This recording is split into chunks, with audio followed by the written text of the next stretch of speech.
वालेकुम viewers. Programme सुबह मेहरान सां गॾु आऊं आहियां अवां जी होस्ट ज़ोया बलोच। दुआ आहे जिते बुझो ख़ुशि हुजो आबाद हुजो पंहिंजनि वॾनि सां पंहिंजनि नंढनि सां। ऐं नाज़रीन जीअं तव्हां ख़बर आहे हींअर जेको सिंधी सकाफ़ती ॾिहाड़ो आहे उहो इलाही वेझो आहे। सो इन करे असां वटि जेके महिमान ईंदा आहिनि उन्हनि महिमाननि सां मुलाक़ातूं थींदियूं आहिनि, उन्हनि सां सिंध जे हवाले सां सिंध जी तालीम या जेके ज़रूरत आहिनि उन्हनि जे हवाले सां ॻाल्हि ॿोल थींदी आहे। ऐं नाज़रीन हिन प्रोग्राम सुबह मेहरान सां तव्हांखे ख़बर आहे तावन कयो आहे टपाल मेज़बान। महिमान सां त बसि हिकिड़ो रिश्तो आहे, असां लाइ त हू बसि फ़रिश्तो आहे। मेज़बानी असांजो मान आहे, महिमान नवाज़ी सुञाण आहे। सिंध जी मेज़बानी जी सुञाण टपाल मेज़बान। नाज़रीन अव्हां बसि प्रोग्राम में शरीक थी सघो था। स्क्रीन ते जेको नंबर अची रहियो आहे 022210285 उहो डायल करे नाज़रीन अव्हां बि असांजे प्रोग्राम में शरीक थी सघो था। नाज़रीन ही प्रोग्राम जेको आहे फेसबुक ते बि लाइव आहे, उते बि तव्हां वञी करे ॾिसी सघो था। ऐं फेसबुक ते जेको पेज आहे उहो आहे मेहरान टीवी जे नाले सां। सो नाज़रीन असांजा जेके महिमान शख़्सियतूं जेके शामिल थियूं आहिनि असांजे हिन प्रोग्राम में उन्हनि सां बि अव्हांजो तारीफ़ कराईंदी हलां। असांजे जेके पहिरियां महिमान आहिनि से आहिनि professor doctor Mohammad Ismail comber साहब, सिंध ज़रई यूनिवर्सिटी टंडोजाम में प्रोफेसर आहिनि ऐं उन सां गॾोगॾु उन्हनि जूं खोड़ सारियूं काविशूं आहिनि। भली कार चवंदासीं प्रोग्राम सुबह मेहरान में। असांजे जेके ॿिया महिमान आहिनि से आहिनि इक़बाल सेवाणी साहब, शाइर आहिनि, सीनियर सहाफ़ी आहिनि, तजिया निगार आहिनि, समाजी कारकुन आहिनि, रेडियो पाकिस्तान जा हेड ऑफ सेल्स एंड मार्केटिंग रही चुका आहिनि। भली कार चवंदासीं प्रोग्राम सुबह मेहरान में। सब खां पहिरीं सर भली कार चवंदासीं प्रोग्राम सुबह मेहरान में कीअं लॻो सुबह मेहरान में अची करे? बड़ी महिरबानी, तव्हां सुबह मेहरान जे हवाले सां असांखे इनवाइट कयो। ऐं सम्झां थो त सिंधी चैनल में जी मेहरान जो जेको हीअ सुबह मेहरान चैनल आहे इहो न सिर्फ़ु सिंध में ॾिठो वञे थो पर पाकिस्तान उन सां गॾोगॾु दुनिया जे ॿियनि मुल्कनि में बि जिते सिंधी रहनि था उते ॾिठो वञे थो। ऐं इन हवाले सां हाणे कल्चर जा ॾींहं बि वेझा अची रहिया आहिनि। ऐं ओवरऑल सिंधी जेका मीडिया आहे, इलेक्ट्रॉनिक मीडिया या प्रिंट मीडिया आहे, उन्हनि कल्चर जे हवाले सां हिन वक़्तु हिन साल जो जेको थीम ॾिनो आहे, जेको मौज़ू ॾिनो आहे उहो ॾिनो आहे त तइलीम पिरायो सिंध सुधारियो। त आउं सम्झां थो त मेहरान हूं बि हर साल तइलीम जा ॾियारा मल्हाईंदी रहती आहे। लतीफ़ खां ई भिटाई खां ई शुरूआत थी हुई, पोइ सॼी सिंध में मोराई साहिब जेके से प्रोग्राम कया त तइलीम सां ई तरक़ी करे सघे थी। तइलीम जे हवाले सां तमामु घणो कुझु ॻाल्हाईंदासीं पाण हिन प्रोग्राम में, पर चवण जो सॼो मक़सदु आहे त अक़वाम मुतहदा बि इहा ॾींहं मल्हाईंदी आहे ऐं उहो हर साल मुख़्तलिफ़ मौज़ू ॾींदी आहे। ऐं सम्झां थो त हीअ सुठो थीम आहे ऐं असांजे नौजवाननि खे बि चाहे थो त असां में शऊर अचे त हीअ न सिर्फ़ु हीअ नौजवाननि खे बि नॉलेज ट्रांसफर थींदी पर गॾोगॾु जेके नंढा आहिनि, असांजा ॿार आहिनि या जेके वॾा आहिनि उन्हनि लाइ बि नॉलेज ट्रांसफर थींदी त कल्चर खे कीअं सेलिब्रेट कजे ऐं कल्चर जी एजुकेशन, तहज़ीब जी एजुकेशन, ॿोली जी जेका एजुकेशन आहे उनखे प्रोमोट कीअं कजे ऐं इन्हनि खे उन जे पस मंज़र में वरी तइलीम सां असीं कीअं पंहिंजो पाण खे ग्लोबलाइज़ेशन में मञाए सघूं था। तव्हां सम्झा थो तव्हांखे मुबारकबाद ॾियां थो ऐं मेहरान टीवी खे ऐं जंहिं तइलीम जे हवाले सां सिंध में वॾियूं काविशूं वरितियूं आहिनि ऐं हीअ थीम बि इन सिलसिले जो आहे। इंशाअल्लाह ताला वरी पाण मौज़ू ते ॻाल्हाईंदा रहंदासीं। बिल्कुलु बिल्कुलु, तमामु बहितरीन आहे। कल्चरल डे त हमेशह असां मल्हाईंदा ई आहियूं, पर सेवाणी साहिबु हींअर जेको आहे तालीम जे सिरे हेठि आहे। अव्हां छा था सम्झो कीअं इहो बहितर रहंदो या इन लाइ अव्हां जूं जेके तयारियूं आहिनि उहे कहिड़ियूं आहिनि? पाकिस्तान में जेको सभिनि खां वॾो मसइलो आहे उहो तालीम ई आहे। बिल्कुलु। ऐं इन मसइले ते जेकॾहिं सिंध हुकूमत ऐं सिंध जी रहवासी जेका गौर कई आहे या इन खे फोकस कयो आहे त इहो तव्हांखे मां ॿुधायां त सिंध जेको आहे सदियनि खां सभिनि खां वॾो तालीमी मर्कज़ रहियो आहे।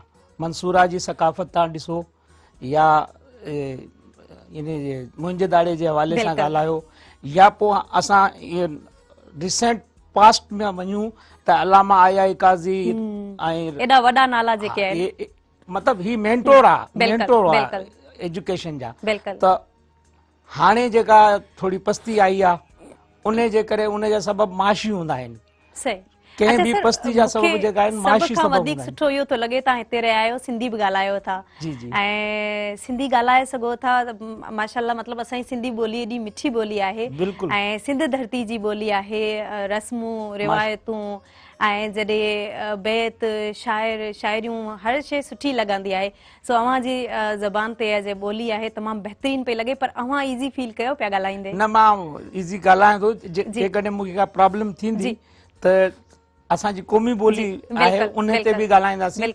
मां तव्हांखे ॿुधायां त मुंहिंजी जेका मादरी ज़बान आहे उर्दू आहे। मतिलबु हूं त असांजी मादरी ज़बान राजस्थानी आहे, पर राजस्थान खां मुंहिंजो ॾाॾो जेको लॾे आयो हो पाकिस्तान वञण खां पहिरीं जी त हू सेवण आयो हो। सही सेवण खां पोइ वरी असां हैदराबाद आयासीं। हैदराबाद ऐं सेवण जे दौरान असांजी जेका कचेरियूं हूंदियूं दोस्तियूं हूंदियूं हाणे जॾहिं कराची मोटी विया त कराची में जेको आहे उहो माहौल न आहे, पर सही उन जे बावजूद मुंहिंजी जेका संगत आहे उन सां ॻाल्हि ॿोल रहंदी आहे। एॾी संगत न हुई जॾहिं हैदराबाद में हुई। बेसिकली मुंहिंजो तालुक़ु हैदराबाद सां आहे, सही पर मां नौकिरी जे करे कराची शिफ्ट थियो। हाणे कराची में आहियां, अॼु आयो हो त अवां महिरबानी कई त मूंखे हिते ॾाढो सुठो invite लॻो कयो। असांखे असांजे सॾ ते जेको आहे हिते कही आया। यकीनन अॼु ॻाल्हि ॿोल बि थींदी आहे, बिल्कुलु, किताबनि जे हवाले सां ॻाल्हि ॿोल जी, थींदी आहे। बिल्कुलु, जे हथ में बिल्कुलु। किताब आहे, साहिब हाँ जी। किताब आहे, हुनजो तारुफ़ कराइजो, ॾेखारिजो कैमरा जी, ते जी। जीअं असांजे जेके व्यूअर्स या आहिनि उहे मुंहिंजी बि ॾिसनि, किताब उहे बि आहे पढ़नि। शाइरी जी किताब आहे, जी मोहब्बत रक्स करती है। वाह वाह मोहब्बत सम्झे? रक्स करती है। ऐं मां जेको इन ॿोली जे हवाले सां ऐं सिंध जी सकाफ़त जे हवाले सां हिकिड़ी ॻाल्हि ज़रूरु चवणु घुरिजे त सिंध जेका वाहिद धरती आहे जेको माण्हू ॿाहिरि खां ईंदो आहे, सही जेकॾहिं हू सिंध धरती सां सचो थी वेंदो आहे त अरबिस्तान जो शाह लतीफ़ जेको आहे जी। हू सिंध जो मतिलबु टॉप मैन थी वेंदो आहे बिल्कुलु, उनखे, बिल्कुलु। छाकाणि त इन धरती में एॾी ख़ुशूसियत आहे। सिंध धरती जी मिट्टी जेका आहे इन में एॾी ख़ुशूसियत आहे त ही ऑब्ज़र्व कंदी आहे। बिल्कुलु बिल्कुलु सम्झे? ऐं इन करे ॻाल्हि अॻिते वधंदी त मां तव्हांखे साईं जे शाह लतीफ़ खे मूं जेको ख़राजो तहसीन पेश जी। कयो आहे उहो बि तव्हांखे आउं तमामु ॿुधाईंदुसि। बहितरीन हाणे तव्हां ॿुधाए सघो था। चङो त पोइ मां तव्हांखे ॿुधायां थो जी। ऐं उन में तव्हांखे इहो रंग मिलंदो, सिंध धरती जो बि रंग मिलंदो जी ऐं शाह साईं जी जेका आहे पर्सनालिटी जी उन जो बि। बिल्कुलु पर इहा आहे उर्दू में त जी सचल सामी जी शाह कलंदर सिंधड़ी के सरताज। वाह वाह सचल सामी शाह कलंदर सिंधड़ी के सरताज, अमन अखुवत प्यार मोहब्बत सब पर उनका राज। वाह वाह। वाह अमन अखुवत प्यार मोहब्बत सब पर उनका राज, शाह लतीफ मैं सदके तेरे वारूं तुझ पे जान। वारूं तुझ पे जान।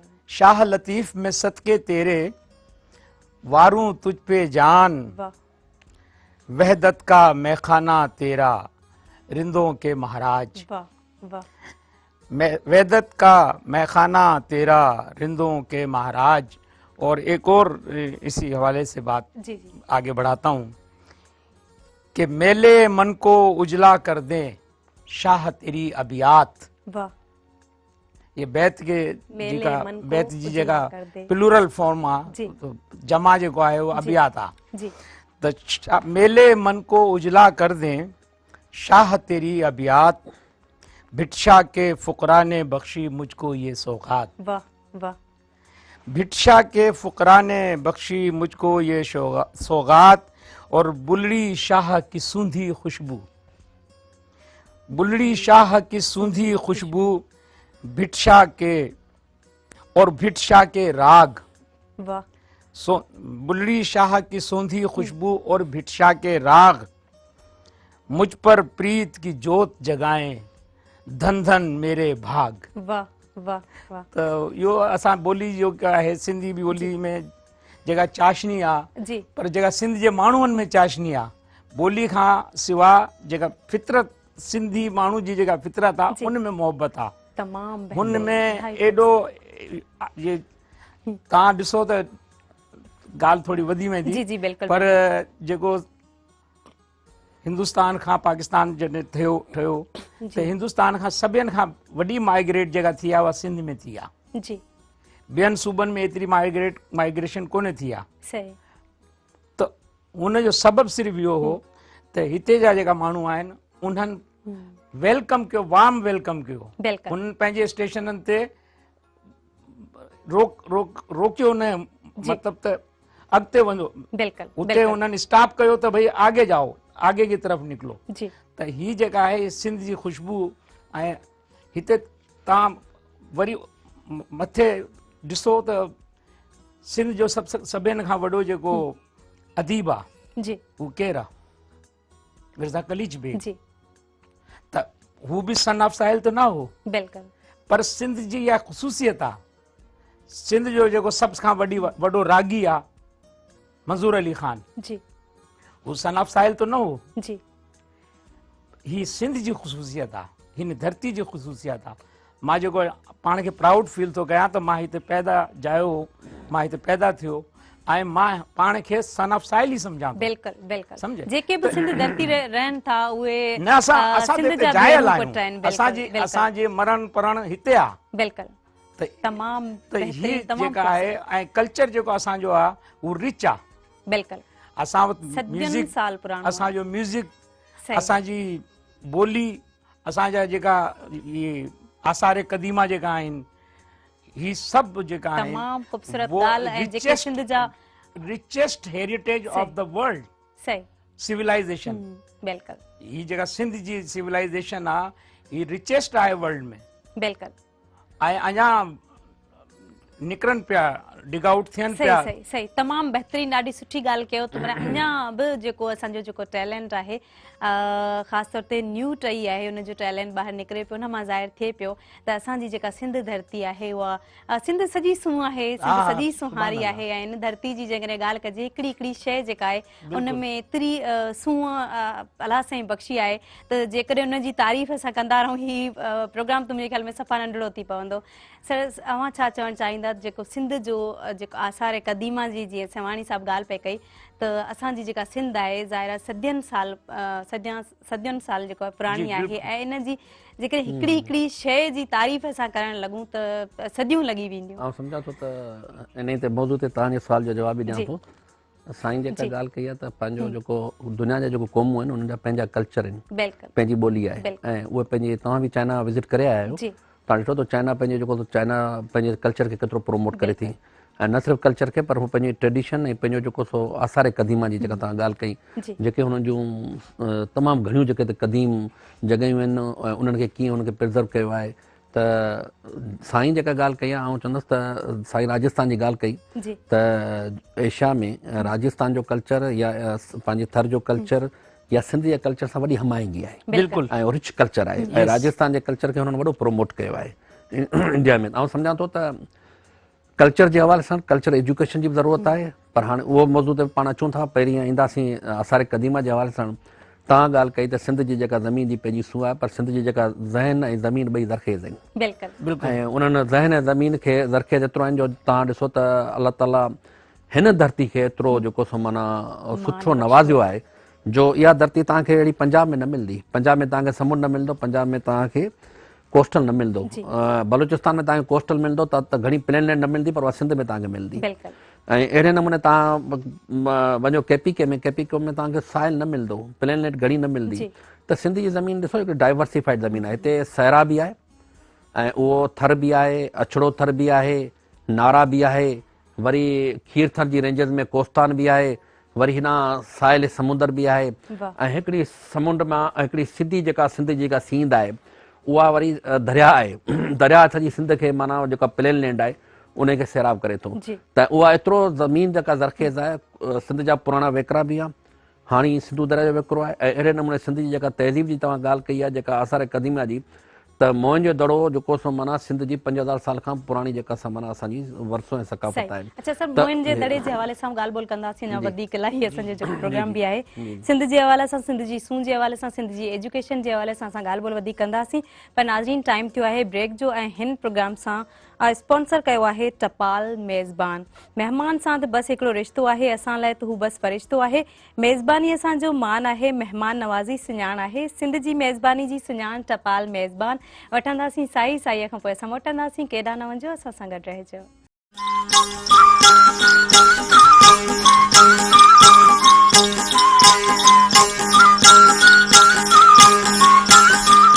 Welcome back viewers. नाज़रीन, प्रोग्राम सुबह महिराण सां तावन कयो आहे टपाल मेज़बान। टपाल मेज़बान में महिमान सां त बसि हिकिड़ो रिश्तो आहे, असां लाइ त हू बसि फ़रिश्तो आहे। मेज़बानी असांजो मान आहे, महिमान नवाज़ी सुञाण आहे। सिंध जी मेज़बानी जी सुञाण टपाल मेज़बान। नाज़रीन असां सां गॾु हिन प्रोग्राम में महिमान शख़्सियतूं आहिनि ऐं उन्हनि सां ॻाल्हि ॿोल थी रही आहे सिंध जे हवाले सां। सिंध जा जेके वसाइल आहिनि, सिंध जी जेका सूंहुं आहे उहा त ख़ैर बयानु नथी करे सघिजे, उहे लफ़्ज़ न आहिनि असां वटि, पर पोइ बि जेको हिकिड़ो सिंध जो जेको हाल आहे या उनखे कीअं उनजी कहिड़ी जेका इम्प्रूवमेंट आहे उनजी ज़रूरत आहे ऐं कहिड़ो कमकार करणु घुरिजे त जीअं अॻिते खां अॻिते असां वधी सघूं ऐं हीअ जेका क़ौम आहे उहा क़ौम मज़बूत थी सघे। सो असां सां गॾु इस्माइल कुंवर साहब सर मौजूदु आहिनि। सर ॻाल्हि हली रही हुई सिंध जी सूंहं जी ऐं तव्हां मोइन जे दड़े जी ॻाल्हि कई, उतां ई असां कंटिन्यू कंदासीं। ॻाल्हि पे कईसीं त मोइन जे दड़े जी जेका तहज़ीब असां सिंध जी तहज़ीब उतां ई परखे सघिजे थी त 5000 साल क़दीम जेका तहज़ीब चांहि बि पीअंदा हलो गॾु मेज़बानी चाहियां जी। त इन हवाले सां वरी ॿी जेका ॻाल्हि आहे त हीअ हले पियो 2022 21 हले पियो, हाणे 2022 शुरू थींदो त 1922 में सर जॉन मार्शल जी खोटाई कई हुई त हाणे कल्चर डिपार्टमेंट बि सॼो साल इन खे माना सॼी सिंध भई पाकिस्तान ऐं दुनिया में इन खे सेलिब्रेट कंदो मुख़्तलिफ़ एंगल्स जे हवाले सां। त सिंध जो जीअं ज़रई तव्हां त ज़रायत में पढ़िया आहियो त जीअं मूं तव्हांखे ॿुधायो त सिंध जो जीअं ज़रई इकोलॉजिकल आहिनि त सिंध में वरी अहिड़े नमूने माना मुख़्तलिफ़ जेके इलाइक़नि में मुख़्तलिफ़ आसार क़दीम आहिनि। तव्हां थर में वेंदो त रिच कल्चर सां गॾोगॾु उते तव्हांखे घोड़ी जो मंदरु, उते जीन मंदरु, उते बोडेसर जी मस्जिद, उते कारूंजर जबल ऐं उन खां पोइ ॿियूं मारवी जो खूह, इहे सभु शयूं उते तव्हांखे मिलंदियूं। वरी नौकोट जो क़िलो, वरी उमरकोट जो क़िलो, अहिड़े नमूने रनीकोट जो क़िलो ऐं नारा में तव्हां वेंदा, नारा में पुराणियूं झूने जन जूं माड़ियूं ऐं प्लस ॿियो इलाइक़ा आहिनि।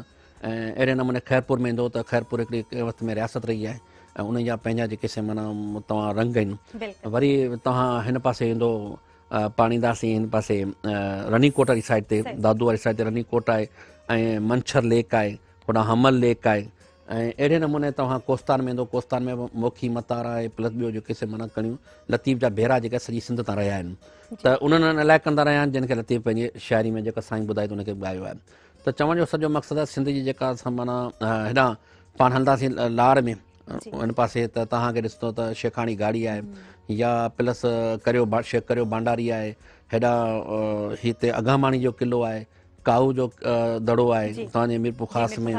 त अहिड़े नमूने सॼी सिंध में मुख़्तलिफ़ जेके से माना मकली आहे, माना सिंध जी मकली आहे, बंबोर आहे।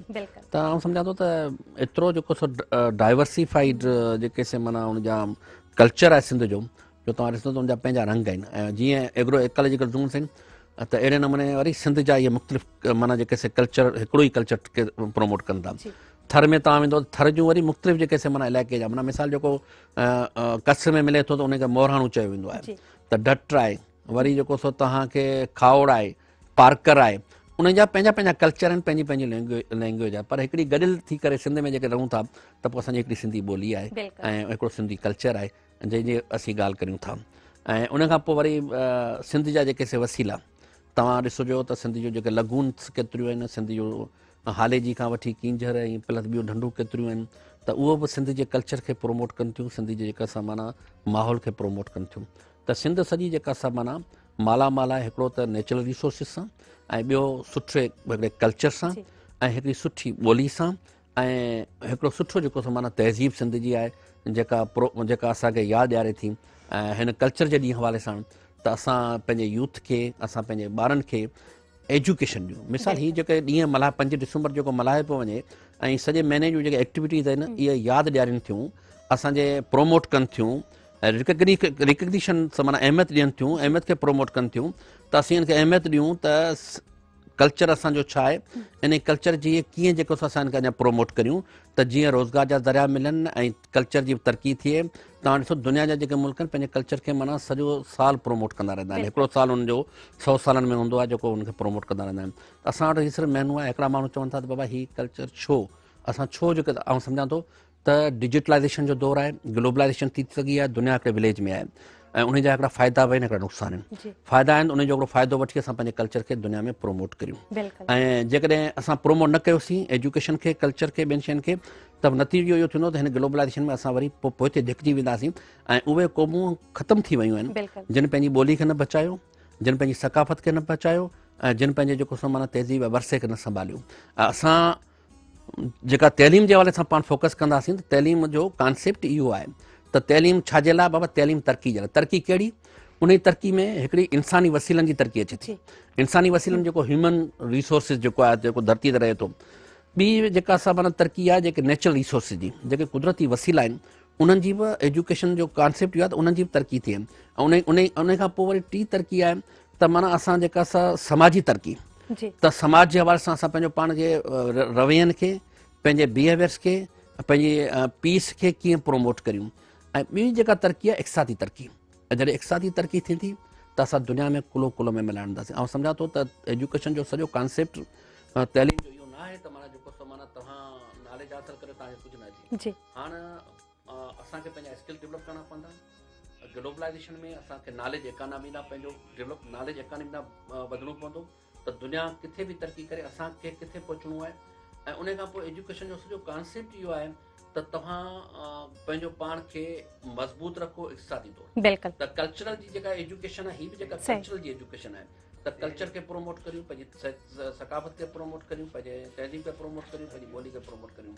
त एजुकेशन जा जेके सॼा नॉर्म्स जेके आहिनि सॼा इन ते फोकस थियनि त दुनिया सां कुलो कुलो में मिलाइण जे लाइ तव्हांखे हीउ जेको थीम रखियो वियो आहे त तइलीम पिरायो, सिंध संवारियो। त तइलीम जो सॼो कॉन्सेप्ट इहो आहे त तव्हां अॻु में मूं तव्हांखे हिकिड़ो मिसाल ॾींदुसि त गुरबत मां जेकॾहिं निकिरणो बि आहे न त उनजो मेन हल तइलीम आहे। अॻु में इहो ग़रीब माण्हू, अच्छा उहो कीअं आहे उन ते वधीक ॻाल्हाईंदासीं, ॻाल्हि ॿोल कंदासीं। असां सां इक़बाल सेवाणी बि मौजूदु आहिनि इन प्रोग्राम में। अच्छा साईं जीअं ॻाल्हि कई त तालीम पिरायो ऐं सिंध संवारियो, छा था सम्झो त वाक़ई तालीम जेका आहे कंहिं बि क़ौम या मज़बूत क़ौम जो बुनियादु आहे? तालीम जेका आहे जी सभिनि खां पहिरीं साईं जी ॻाल्हि खे आउं एप्रिशिएट कंदुसि। ऐं साईं हिकिड़ी कम्प्रीहेंसिव ॻाल्हि कई आहे। साईं जो एजुकेशनिस्ट आहे, तंहिंजे करे इन जा जेका एक्सपीरियंस आहिनि बिल्कुलु ऐं इन्हनि जी जेकी नॉलेज आहे उहा तमामु घणी आहे। पर मां इन ॻाल्हि खे अॻिते वधाईंदुसि त तालीम जेका आहे उहा इहा न आहे त जेका असां एकेडमिक क्वालिफिकेशन या असां डिग्री जेका वठंदा आहियूं या तालीम न आहे। तव्हां ॿुधो हूंदो त हिकिड़ो हूंदो आहे मजलिसी अदब या मजलिसी नॉलेज। हिकिड़ी मजलिसी तालीम हूंदी आहे, हिकिड़ी मकतबी तालीम हूंदी आहे। त जेका मकतब जी तालीम आहे उनखे वधाइण त ज़रूरी आहे, पर उन सां गॾु गॾु जेका मजलिसी तालीम आहे उन जी ज़रूरत आहे। असांखे असांजे जेका सीनियर आहिनि उन्हनि खे ॿुधणो पवंदो, उन्हनि जी ॻाल्हियूं ॿुधणी पवंदी, उन्हनि जा तजुर्बा असांखे नॉलेज में वठणा पवंदा। त असल तालीम इहा आहे त हू जेको कल्चर असांजो तालीम जो हो, पहिरें उस्ताद न रुगो कॉलेज में, स्कूल में या यूनिवर्सिटी में पढ़ाईंदो हो, पर उन जी out of university, out of educational institute बि उन जी हिकिड़ी समाजी ऐं अख़लाक़ी ज़िम्मेदारी हुई त हू स्टूडेंट्स सां गॾो गॾु रहंदो हो। हाणे जेको आहे तालीम विराइण वारी ॻाल्हि त आहे, पर तालीम विरायूं कीअं था असां त असां तालीम खे कमर्शलाइज़ करे छॾियो आहे। त कमर्शलाइज़ जेका बि शइ थींदी आहे उन में प्रॉफिट ऐं लॉस जा एस्पेक्ट अची वेंदा आहिनि। त तालीम असांखे उहा खपे या उन तालीम खे विरायूं जंहिंमें अख़लाक़ी अक़दार, असांजी जेके तहज़ीबी अक़दार, असांजा जेके तहज़ीबी ऐं जो असांजी हिकिड़ी रिवायतियूं हुई, उहे रिवायतनि असां रिवायतियूं जेका आहिनि उहे ब्रेक करे छॾियूं आहिनि, टोड़े छॾियूं आहिनि। त हुन रिवायतनि खे वरी रिवाइल करण जी ज़रूरत आहे। हू तालीम जेका आहे हुन तालीम जी असांखे ज़रूरत आहे। एजुकेशन इंस्टीट्यूट जेको आहे इहा बिल्डिंग जो नालो न आहे या कंहिं इमारत जो नालो न हूंदो आहे, छाकाणि त इमारत आहे। जेकॾहिं हुन में अलामा आया काज़ी जेकॾहिं सिंध यूनिवर्सिटी न ठाहींदो हो त सिंध जी छा सूरत हाल हूंदी हुई। ऐं इहो साईं जेको आहे, पाण बि तव्हां बि एग्रीकल्चर जो स्टूडेंट आहियो, साईं बि पाकिस्तान में पहिरीं त 2 यूनिवर्सिटियूं हुई ऐं Sindh university according to my knowledge Tandojam university is the first agriculture university. After that Faisalabad, हाणे जेका आहे पिंडी में एरिड ज़ोन यूनिवर्सिटी ठही आहे। त सिंध खे इहो एज़ाज़ हासिल आहे इन ॻाल्हि ते न, पर मतिलबु इहो त सिंध जेको आहे हर कम में, हर हुन स्टेप ते अॻिते हो। सिंध जेको आहे उहो लीडिंग कैरेक्टर प्ले कयो आहे। हिकिड़ी ॻाल्हि मुंहिंजे यानी आउट ऑफ कॉन्टेस्ट आहे पर जी। ॻाल्हाइण मूंखे सुठो ज़रूरी लॻंदो समझो था, जी त मियां मीर जो मक़बरो आहे उन लाहौर में। बिल्कुल मियां मीर हू किथे जो?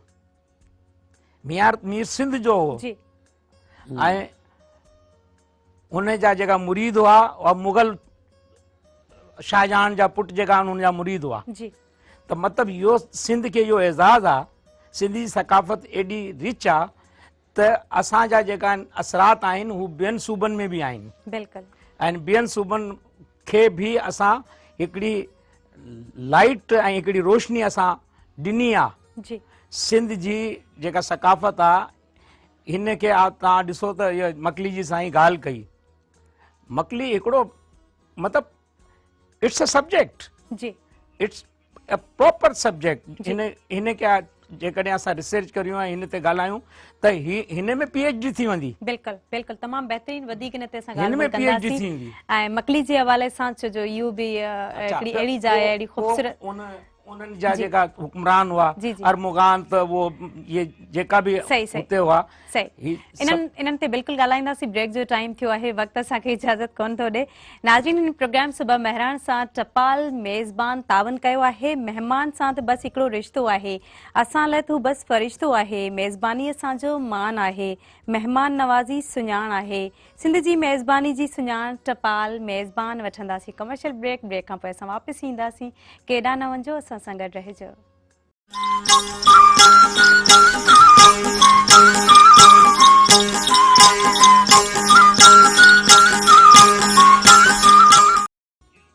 हिकु दफ़ो ॿीहर आजियां प्रोग्राम सुबह महरान जे अङण ते आहे। नाज़रीन, तावन कयो आहे सुबह महरान सां टपाल मेज़बान। महिमान सां त बसि हिकिड़ो रिश्तो आहे, असां लाइ त हू बसि फ़रिश्तो आहे। मेज़बानी असांजो मान आहे, महिमान नवाज़ी सुञाण आहे। सिंध जी मेज़बानी जी सुञाण टपाल मेज़बान आहे। नाज़रीन, असां सां गॾु हिन प्रोग्राम में सेवाणी इक़बाल सेवाणी साहब मौजूदु आहिनि ऐं उन्हनि सां ॻाल्हि ॿोल हली रही हुई। मकली जे हवाले सां ॻाल्हि ॿोल वधीक कचहरी जे सिलसिले खे असां उतां ई जोड़ींदासीं जितां छॾियोसीं। ऐं अवां उर्दू में बि ॿुधाए सघो था असांखे न? या मुंहिंजी मतिलबु महिरबानी अवां जी त सिंधी ॻाल्हाइण मूंखे फ़ख्रु हूंदो आहे सिंधी ॻाल्हाइण ते, पर छाकाणि त मुंहिंजी मादरी ज़बान न आहे तंहिंजे करे थोरो ऐं उहो माहौल भी हाणे कराची में माहौल ना है तो उर्दू में भी बात कर सकते हैं। तो मैं यही बात कर रहा था कि जो हमारा जो सिंध का जो कल्चर है और सिंध का जो हेरिटेज है ये इतना रिच है और इसको H.T. लैम्ब्रिक ने इसको डिस्कवर किया, शाह साहब को सोरले ने डिस्कवर किया। तो यानी इसको डिस्कवर करने के लिए भी इतने बड़े बड़े लोग आए जो यहाँ आए हुक्मरानी करने थे लेकिन यहाँ के असीर हो गए। यहाँ के कल्चर में, यहाँ की सकाफत में, यहाँ के आसार कदीमा में, उसमें वो गुम हो गए। वो अपनी हुक्मरानी भूल कर और वो एकेडमिक साइड पर चले गए, राइटिंग के साइड पर चले गए और रिसर्च के साइड पर चले गए और उन्होंने निकाल के दिया कि आप जिस खित्ते में रहते हैं ये खित्ता जो है ये एक कोई मामूली खित्ता नहीं है, ये गैर मामूली खित्ता है। ये देखें ना, इस्लाम की तारीख 1400 साल की है लेकिन सिंध की जो फिजिकल अब तक जो हम बातें करते हैं वो 5000 साल की करते हैं मोहनजोदारो की। लेकिन तख्लीक कायनात के बाद जो खित्ते मुरत्तिब हुए, जो खित्ते बने, जो इलाके बने, उन तमाम इलाकों में ये इलाका शामिल था। इसलिए कि हिंदू मैथोलॉजी जो है वो तो थाउजेंड्स और कबले मसीह की है। तो जब आप कबले मसीह की बात करेंगे तो कबले मसीह में भी सिंध नजर आएगा आपको। बिल्कुल, ये धरती उस वक्त भी नजर आएगी। आप श्रीलंका की बात, अब अगर आप कहते हैं कि हजरत आदम का पहला जो कदम है वो श्रीलंका में है, तो श्रीलंका किस खित्ते में है? आज जिस खित्ते में हम रह रहे हैं ये तो अब बाउंड्रीज बनी है ना। बिल्कुल, लेकिन उस वक्त तो समंदर के इस तरफ जितना ये है, हिंदुस्तान है, पाकिस्तान है, बांग्लादेश है, श्रीलंका है, नेपाल है, ये सब एक ही जमीन थी।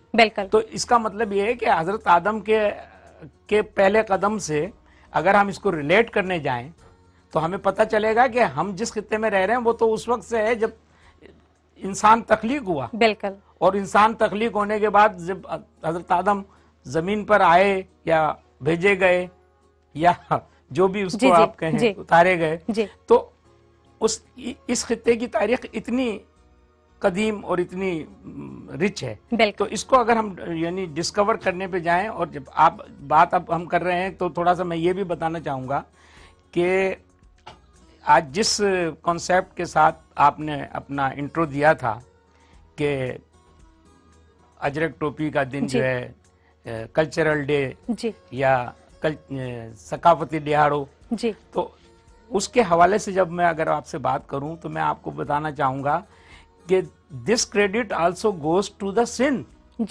Sindh was the first province which declared a cultural day in Pakistan.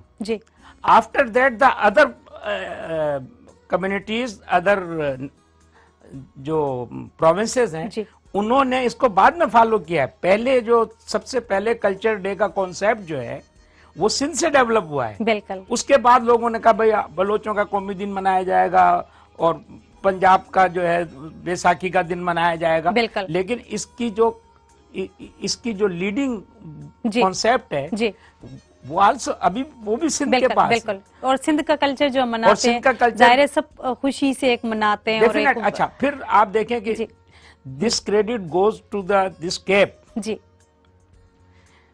Sindh की तो टोपी है ये जी, लेकिन इसके बाद आप देखें कि बलूचिस्तान में भी इसी कट को यूज करते हैं जी। इसी कट को जो है रहीम यार खान से आगे आप चले जाएं पूरी सराय की पट्टी जो है उस तक, तो मतलब ये है कि मैंने मुल्तानी अजरक भी देखी है जो येलो कलर ब्लू कलर की होती है, लेकिन यह है कि उसका भी जो प्रिंट है वो इससे लिया गया है। बिल्कुल। तो जो अजरक के रंग हैं वो भी पाकिस्तान ने फॉलो किए हैं अपने कल्चर को इंट्रोड्यूस करने के लिए या डेवलप करने के लिए जी। तो इस खित्ते की तहजीब इतनी पुरानी है, बिल्कुल, इतनी कदीम है और इतनी ही हसीन है कि इसके हुस्न से दूसरे लोगों ने अपने लिए रोशनी और अपने लिए जो है हुस्न तलाश किया। बहुत खूब, बहुत खूब। अच्छा सर, गाल हली रही हुई तालीम ते तालीम जो है अवां जी गाल कई त ज़ाहिर जॾहिं सुधारो असां अचे थो तॾहिं तालीम सां अची सके थो, उतां ही असां कंटिन्यू कंदासीं अवां जे तालीम जे हवाले सां। तालीम जो जेको मेन कॉन्सेप्ट इहो आहे त ह्यूमन जेका डेवलपमेंट आहे, ह्यूमन माण्हू जी जेका सा माना उन जी तरक़ी थिए, उन जे माइंड जी तरक़ी थिए, उन जी इमोशनल डेवलपमेंट थिए, मेंटल डेवलपमेंट थिए, वो सॼो उनजो फोकस तालीम ते आहे। जॾहिं असां ॻाल्हि कंदा आहियूं ह्यूमन डेवलपमेंट एंड लर्निंग जी, त ह्यूमन डेवलपमेंट लर्निंग में मेंटल डेवलपमेंट ईंदी आहे, इमोशनल डेवलपमेंट ईंदी आहे, फिजिकल डेवलपमेंट ईंदी आहे, पर तालीम सां मेंटल डेवलपमेंट वधीक थिए थी, इमोशनल डेवलपमेंट खे असां फोकस कंदा आहियूं। पर तालीम जो सॼो इहो मक़सदु आहे, तालीम जे ॻाल्हि कंदा आहियूं त बाबा तालीम डेवलपमेंट लाइ मतिलबु तरक़ी लाइ, तालीम पीस जे लाइ, तालीम अमन जे लाइ। छो जो तव्हांखे ख़बर आहे धरती सिंध जी जेका आहे उनजी तालीम जे हवाले सां ई पहिरीं ॻाल्हि करे वियो आहे त हे मर्कज़ आहे, त उहो तालीम जे करे असांजो खितो अमन वारो गहवारो रहियो आहे, अमन ऐं पीस।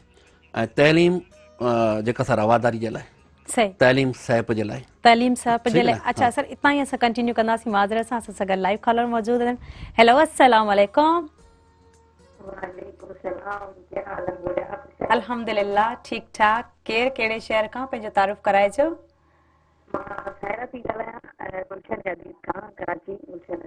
भली कार चंदासीं प्रोग्राम सुबह महिरान में छा चवणु चाहींदा? Thank U.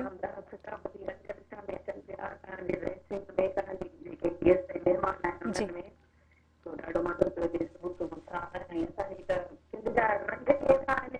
बिल्कुलु, थैंक यू। अवां कॉल कई इन प्रोग्राम में शामिल थिया। यकीनन असांजी इहा ई कोशिशि हूंदी आहे त सुठा सुठा जेको आहे प्रोग्राम हितां नशर थियनि त जीअं उनखे अवां ॾिसो ऐं पसंदि कयो। सो नाज़रीन, जॾहिं तव्हां कॉल कंदा आहियो ऐं कुझु शेयर करे वठंदा आहियो वधीक ख़ुशी थींदी आहे असांखे।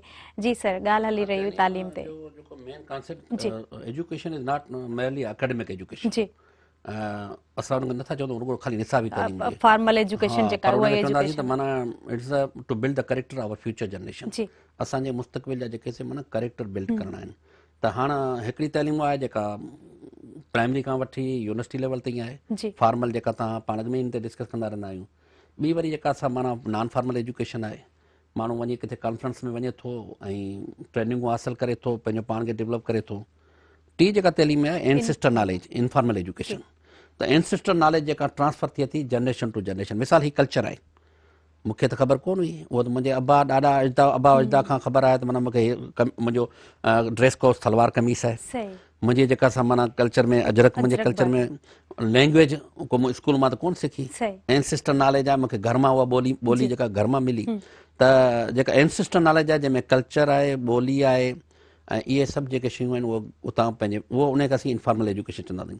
त हीअ जेका इनफॉर्मल एजुकेशन जेका माण्हुनि खे पंहिंजे सिंध में माण्हुनि खे पंहिंजे घरनि मां मिले थी, त उहो जॾहिं हिकिड़े मोती मोती दाणा दाणा गॾिजी जॾहिं हिकिड़ी चेन ठाहिनि था त पोइ असीं चवंदा त बाबा हीअ कल्चर खे असां हिन एजुकेशन में प्रोमोट कयूं था, नॉन फॉर्मल एजुकेशन में। माना असां सेमिनार्स एजुकेशन जा करायासीं। मिसाल तव्हां मेरान टीवी सॼी सिंध में हिकिड़ी मुंहुं मलाई त बाबा तइलीम प्रायो सिंध वारो हिकिड़ो सेमिनार शुरू कया।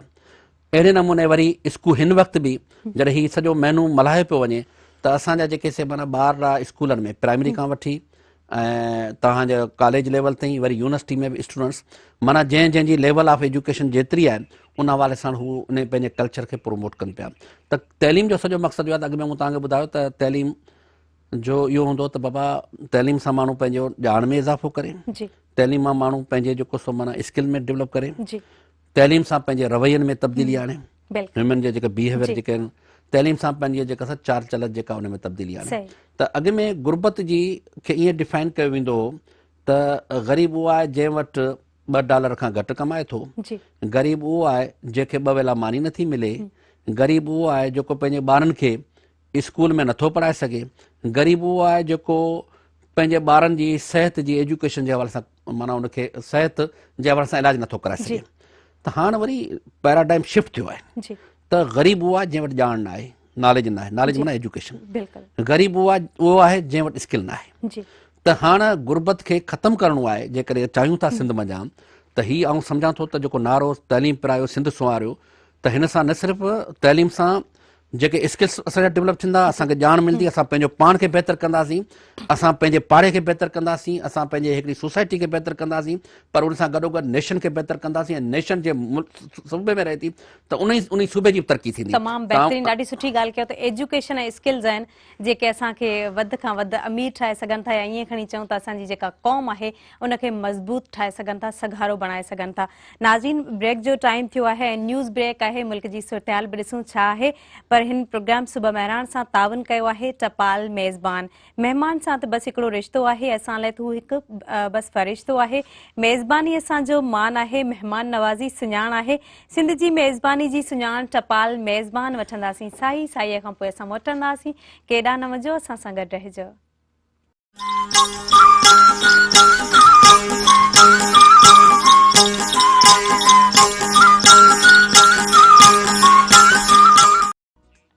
Welcome back viewers. नाज़रीन, प्रोग्राम सुबह महिराण सां तावन कयो आहे टपाल मेज़बान। महिमान सां त बसि हिकिड़ो रिश्तो आहे, असां लाइ हू बसि फ़रिश्तो आहे। मेज़बानी असांजो मान आहे, महिमान नवाज़ी सुञाण आहे। सिंध जी मेज़बानी जी सुञाण टपाल मेज़बान। नाज़रीन, असां सां गॾु हिन प्रोग्राम में सर मोहम्मद इस्माइल कुंबर साहब ऐं डॉक्टर बि आहिनि, PhD आहिनि, सिंध एग्रीकल्चर यूनिवर्सिटी में प्रोफेसर बि आहिनि, ऐं खोड़ सारियूं उन्हनि जूं काविशूं आहिनि, खोड़ सारियूं उन्हनि जूं महिनतूं आहिनि, ऐं स्टूडेंट्स खे उहे कीअं ठाहिनि था ऐं केतिरी एजुकेशन ज़रूरी आहे, उन ते ॻाल्हि ॿोल हली रही हुई। जी सर। चवण जो मक़सदु इहो आहे त ॾिसो न, जेकॾहिं तव्हां चाहियो था त सिंध मां पावर्टी ख़तमु थिए, छो सिंध जा हींअर करंट जेके इशू आहिनि, हिकिड़ो गुरबत आहे, ॿियो मेल न्यूट्रिशन आहे। असांजा जेके ॿार आहिनि उनजी सिहत सही न पई रहे, माना फिज़िकल जेका सिस्टम आहे उनजो तमामु वीक आहे। ऐं मूं तव्हांखे ॿुधायो सिंध जी जेका ज़मीन जेका ज़रखेज़ आहे, त अहिड़े नमूने सिंध जो ज़हन बि ज़रखेज़ आहे, पर उनखे उहा अपॉर्चुनिटी नथियूं मिलनि जंहिंजे करे उहो पंहिंजो पाण खे मञाए सघनि। त तइलीम कंहिं क़ौम जी तरक़ी जे लाइ चयो वेंदो आहे त उहो एतिरी ज़रूरी आहे। जेकॾहिं कंहिं क़ौम खे तबाह करिणो आहे त पोइ उन खां तइलीम खसे वठो। त आउं सम्झां थो त इहो त पुराणो मुहावरो थी वियो आहे, पर दुनिया जेका हिन तरफ़ वञे पई त असांखे नौजवाननि खे ईअं खपे त नौजवान पंहिंजो जेको सो माना हिन ही जेको असां थीम मल्हायूं पिया, हिन सॼे थीम जो सॼो महीने जो सॼो मक़सदु इहो आहे त बाबा तइलीम रुगो पाण न पिरायो, पर पंहिंजी जेका ॼाण आहे उहा ॿियनि ताईं ट्रांसफर करियो, हिकिड़ी आहे।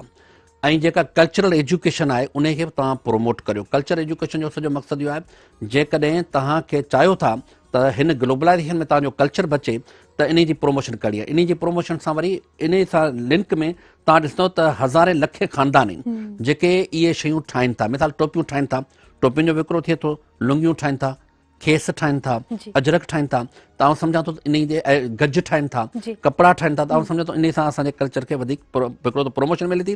ॿियो वरी जेको माण्हू जेके बेरोज़गार आहिनि, असांजो जेको शयूं कल्चर वारियूं जेके माना नथियूं मार्केट में थियनि त हिकिड़ी उनजी मार्केटिंग थिए थी।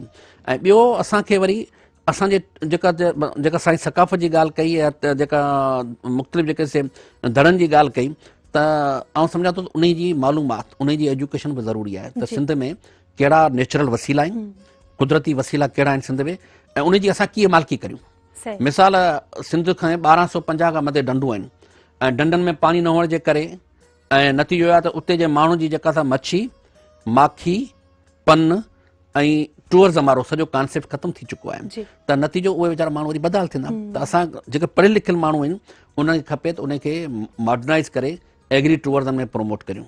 अहिड़े नमूने साहिल समुंदर आहे, ह्यूज इकोनॉमी आहे असांजी हिते फिश फार्मिंग ते आहे, क्रेप फार्मिंग ते आहे।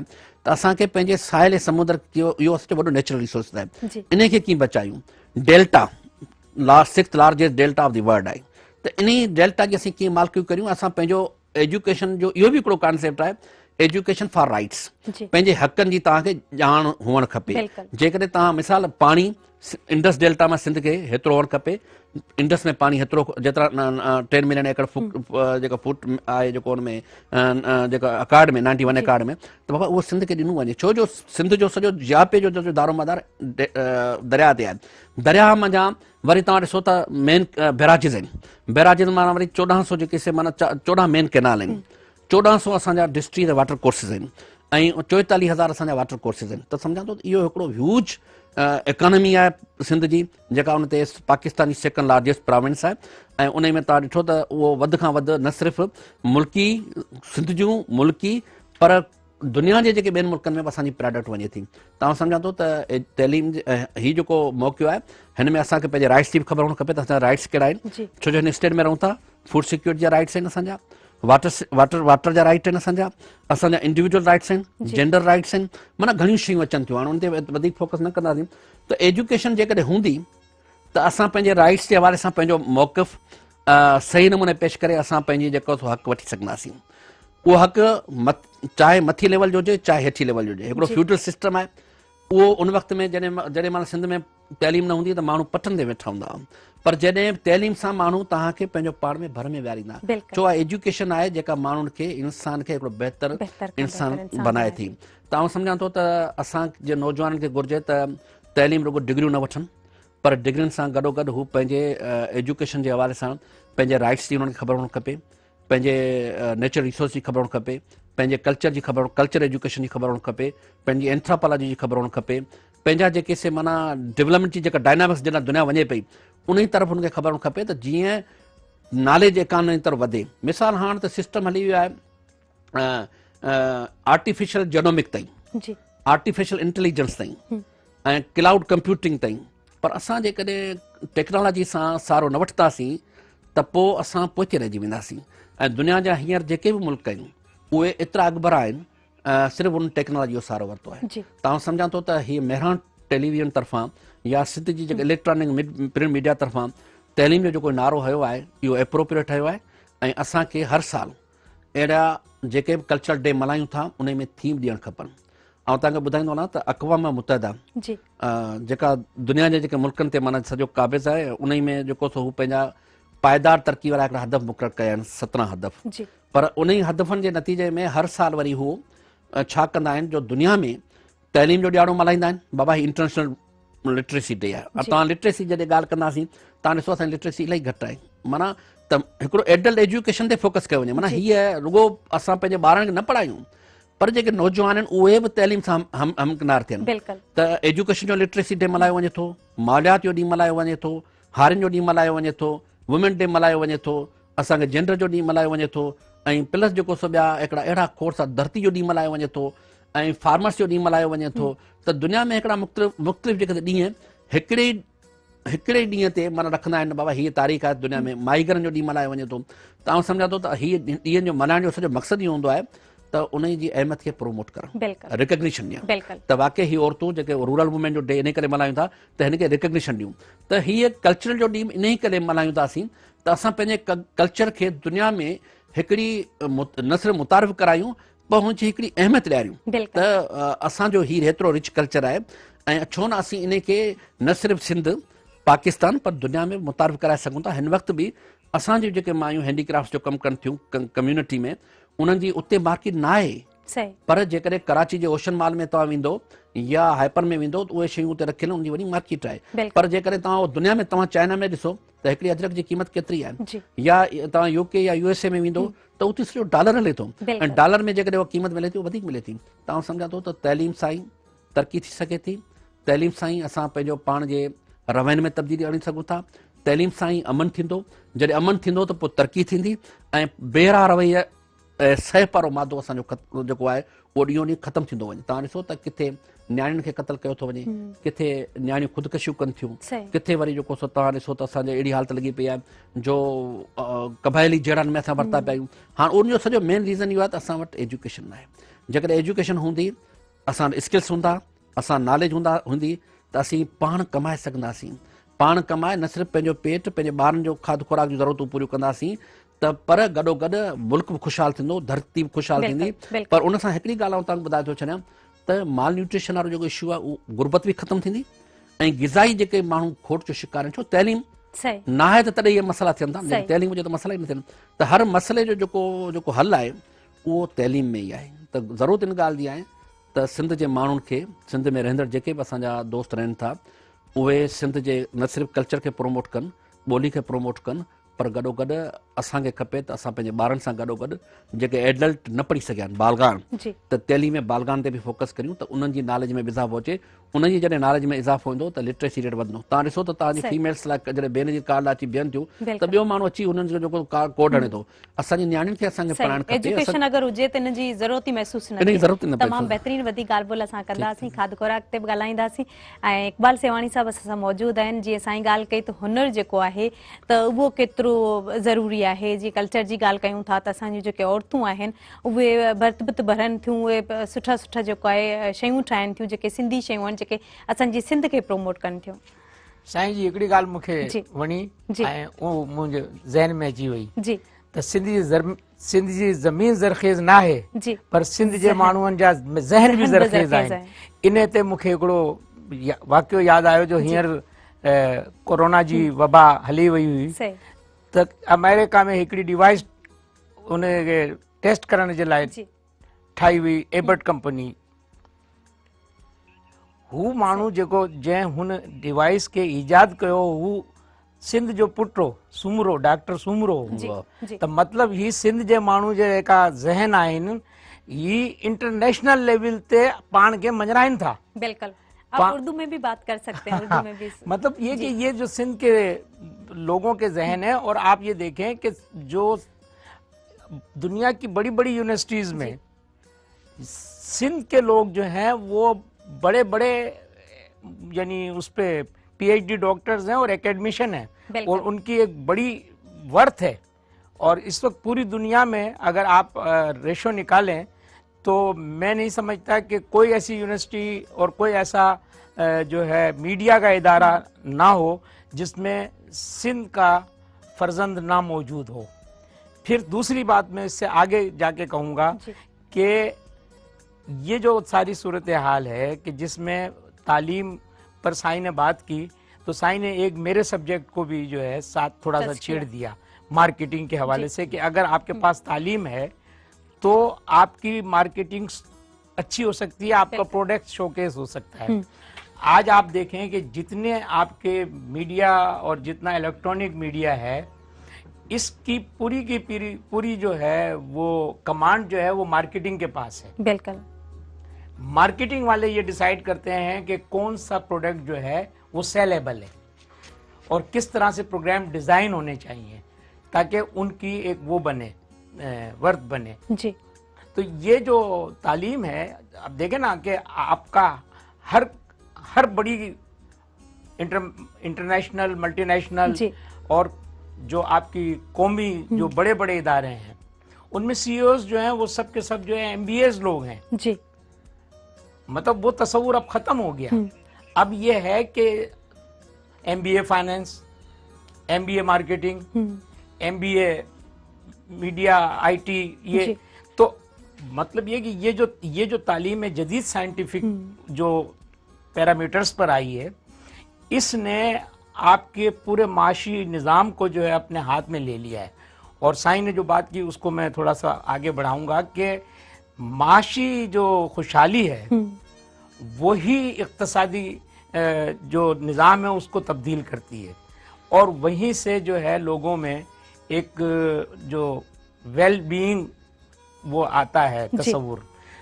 तो तालीम नहीं होती तो हम अपनी चीज़ जो है, साईं ने जैसे बताया, मैं भी वही बात कहूँगा कि अगर ये अजरक हम यहाँ पे है 1000 रुपए की लेंगे जी, लेकिन यही अजरक जाती है अमेरिका में, तो वो अजरक तो यही रहेगी जी। लेकिन उसको जो मार्केट कर रहा है, जो आदमी उसको प्रेजेंट कर रहा है, जो उस आदमी उसकी खूबियां बता रहा है, वो एक तालीम के जरिए ही बता सकता है कि जी इसका जो है 1000 years अगो का एक कल्चर है और ये एक जो है उसी शक्ल में आज तक एज इट इज आ रही है।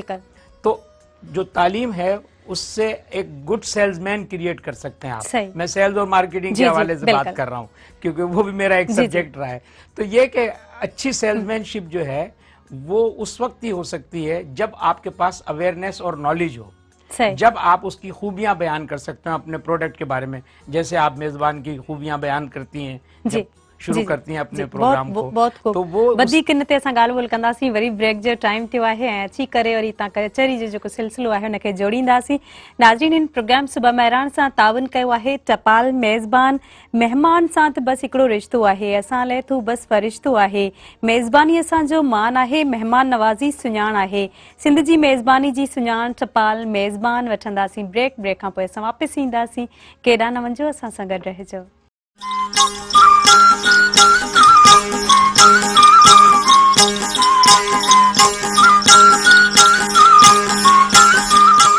बीहर खुशामदीद प्रोग्राम सुबह महिराण में तावन कयो आहे। सुबह महिराण सां टपाल मेज़बान। महिमान सां त बसि हिकिड़ो रिश्तो आहे, असां लाइ तू बसि फ़रिश्तो आहे। मेज़बानी असांजो मान आहे, महिमान नवाज़ी सुञाण आहे। सिंध जी मेज़बानी जी सुञाण टपाल मेज़बान। नाज़रीन, ॻाल्हि ॿोल हली रही आहे हिन प्रोग्राम में हुनर जे हवाले सां, तालीम जे हवाले सां। ऐं तालीम जी जॾहिं ॻाल्हि कयूं था त डॉक्टर मोहम्मद इस्माइल कुंबर साहब असां सां मौजूदु आहिनि जेके एग्रीकल्चर एक्सपर्ट आहिनि। अच्छा सर, खाद खुराक जी जॾहिं ॻाल्हि कयूं था त उन में एग्रीकल्चर ताईं ख़बर आहे हिकिड़ो नुमाया किरदारु अदा करे थो, ऐं ईअं खणी चऊं त खाद खुराक जी जॾहिं ॻाल्हि अचे थी त उहा ॻाल्हि ई एग्रीकल्चर जी असां कयूं था, ऐं असांजो जो पाकिस्तान आहे उन जी बैकबोन आहे। छा था सम्झो त खुराक ऐं खाद खुराक जेको आहे उनखे कीअं मैनेज करे सघिजे थो, ऐं असांजी जेको कल्चर आहे उहो कल्चर ते इलाही रिच आहे, इलाही ख़ूबसूरत कल्चर आहे, पर उनखे बहितर खां बहितर बणाइण लाइ असांजे जेको मुल्क आहे उन मां गुरबत जो बि ख़ात्मो करणो पवंदो। तमामु बहितरीनु सम्झां थो त कल्चर जे हवाले सां पहिरीं पाण ॻाल्हाईंदासीं त कल्चर में असांजो ट्रेडिशनल फूड बि अचे थो। बिल्कुलु। ट्रेडिशनल फूड में जेको माना पंहिंजो जीअं लाड़ में ॻाढ़नि चांवरनि जी मानी, अपर में चांवरनि जी मानी, ठीकु आहे, थर में वरी ॿाजर जी मानी, बिल्कुलु, ठीकु आहे, वरी मखण माना कामन आहे टिनी हंधनि ते प्लेन लैंड में, इहा ॻाल्हि साॻी। वरी उन खां पोइ वरी अपर सिंध वञो त हींअर पली, मच्छी ऐं सुखदासी चांवर तव्हांखे माना, ऐं चांवरनि जी मानी तव्हांखे मखण रखी ॾींदा तव्हांजो माना नाश्तो। ऐं उन खां पोइ वरी बुसरी में माना तव्हां हिन वक़्तु असांजे हिकिड़े दोस्तनि दावत कई हुई जंहिंमें साईं नाज़ साहब बि हो, अब्दुल मजीद चांडे साहब कई हुई सभिनी दोस्तनि जी, त उन में बि इहे ई आइटम ट्रेडिशनल फूड जा रखिया विया हुआ। त हिकिड़ो त हिन ॾींहंनि में असां पंहिंजे ट्रेडिशनल फूड खे इलाइक़े वाइज़ हिकिड़ो त उनखे मुतारिफ़ कराए सघूं था मार्केट में, छो जो तव्हां चाइना वञो था त उते पाकिस्तान फूड जी तव्हांखे ज़रूरत पए थी, त अहिड़े नमूने तव्हां चाहींदा सिंध वारो फूड बि जेको सो माना उनजी कराची ऐं पाकिस्तान जे जेके ॿियनि इलाइक़नि में, मिसाल पंजाब आहे, KPK आहे या बलोचिस्तान आहे, उते असां पंहिंजे फूड ट्रेडिशनल फूड आहे उनखे इंट्रोड्यूस कराए सघूं था। ऐं न सिर्फ़ु इंट्रोड्यूस कराए सघूं था पर हिकिड़ा साईं जेका मार्केटिंग जी ॻाल्हि कई, तव्हां डिजिटलाइज़ मार्केट अची विया। हिते हैदराबाद में हिकु ॿ औरतूं आहिनि जेके ऑनलाइन ट्रेडिशनल फूड हलाईंदियूं आहिनि, माना थर जे चिबड़नि जो चटणी हलाईंदियूं आहिनि, टमाटनि जी चटनी आहे या अहिड़े नमूने जेको सो बाजर जी मानी आहे, चांवरनि जी मानी आहे, मच्छी आहे। जी त इस्लामाबाद में बि असांजो जेको ट्रेडिशनल फूड आहे उनखे मुतारिफ़ करायो आहे सारिन कुसन जे तरफ़ां। उन ई में मुस्तफ़ा टालपो जी घरवारी जेको हुन पंहिंजो खोलियो आहे, अदी ज़ुबेदार खोलियो, हुसैन जरवाद साहब जी घरवारी अदी उन बि खोलियो। त उते बि माना सिंध जे फूड खे प्रोमोट करणु, ट्रेडिशनल फूड खे। त खाद खुराक जो जेको पाण खे अंडरस्टैंड करणु खपे त मेन जेको ज़रियो आहे उहो ज़रायत ते अचे थो। ज़रायत में जेकॾहिं ॻाल्हि कंदासीं त उन में भाॼियूं बि अचनि थियूं, मेवा बि अचनि था, अनाज बि अचे थो, तेली ॿिज बि अचनि, तेली जेको माना फसल बि अचनि था, अहिड़े नमूने इहे सभु शयूं अचनि था। ऐं भाॼियुनि में त तव्हांखे ख़बर आहे सभु भाॼियूं जेके पाण खाऊं था, इस्तेमालु करियूं था। त हिकिड़ो त फसल, ॿियो भाॼियूं, टियों मेवा, चौथियों वरी लाइव स्टॉक सेक्टर। छो जो खाद खुराक जो ज़रियो लाइव स्टॉक माना गोश्त जेको आहे उहो सॼो चौपाई माल में ई अचे थो। हिकिड़ो त ॿकरियूं आहिनि, रिढूं आहिनि, या जेके से माना पाण वटि मेहूं आहिनि, ढगियूं आहिनि, उहो मार्केट थिए थो। टियों वरी फिशरीज़ एग्रीकल्चर जो हिसो आहे। त फिश कल्चर जेको आहे उहो बि माना उनखे फोकस करे थो। ऐं सम्झां थो त सिंध में हिकिड़ो त नेचुरल रिसोर्सिस सां वसी आहे। असां वटि मच्छियूं बि आहे, असां वटि भाॼियूं बि आहिनि, असां वटि मेवा बि आहिनि, असां वटि अनाज वारा जेका हिकिड़ी अहिड़ी क्लाइमेट आहे जंहिंमें सभु शयूं थियनि थियूं। पर उन ई जे हवाले सां जेकॾहिं ॾिसंदासीं त असां वटि माल न्यूट्रिशन ऐं ग़िज़ाई खोट वरी बि रहे थी। उनजो मेन रीज़न इहो आहे त असां वटि नंढो आबादगार तमामु घटि आहे, वधीक आहे, नंढो आबादगार वधीक आहे। ऐं ॿियो लैंडलेस फार्मर, बेज़मीन हारी। हाँ, उन वीचारे जे घर जा ख़र्च एतिरा आहिनि, हिकिड़ो त एजुकेशन न हुअण जे करे उनजा घर जा ख़र्च एतिरा आहिनि जो हू उनखे पूरो नथो करे सघे। ऐं ॿियो असां वटि पाकिस्तान में जेकॾहिं सिंध सेकेंड लार्जेस्ट प्रोविंस आहे त 90% जेके मिर्च हिते थियनि था, 90% बनाना पाकिस्तान सॼे में असां प्रोड्यूस करियूं था। ऐं तक़रीबन जेको सो माना 44% जेको सो मैंगो हिते थिए थो।